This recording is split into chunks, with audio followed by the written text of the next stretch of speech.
Bizga pul ikki xil yo'l bilan kelar ekan. Aka, mashinani ko'rdim. Jan unaqa zo'r tushunmayman-ku, lekin mashina yoqdi.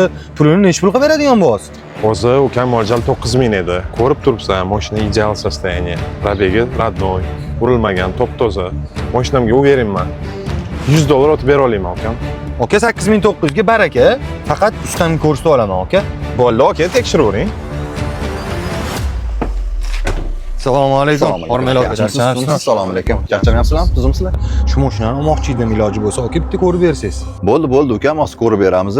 Sen qara kraskalarini cho'tki qarab turgan, men noutbukimni olib chiqib probegini tekshiraman.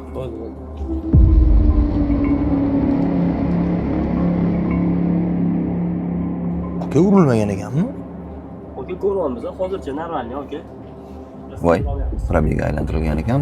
Aka, probegi zo'r ekanmi?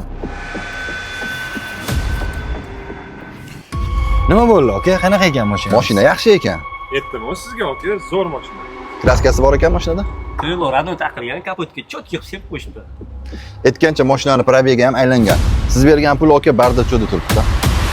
Aka, sizga rahmat kattakon, sizga halol insonlar ko'paysin. Mana shu mashina cho'tki chiqsa, mana shu pulni sizga atagan edim, aka. Nasib ekan, men halolligingizga besh ketdim, aka. Mendan roziman. Rahmat. Bizga pul ikki xil yo'l bilan kelar ekan, halol va harom. Tanlash ixtiyorimiz o'zimizning qo'limizda. Xulosa o'zingizdan.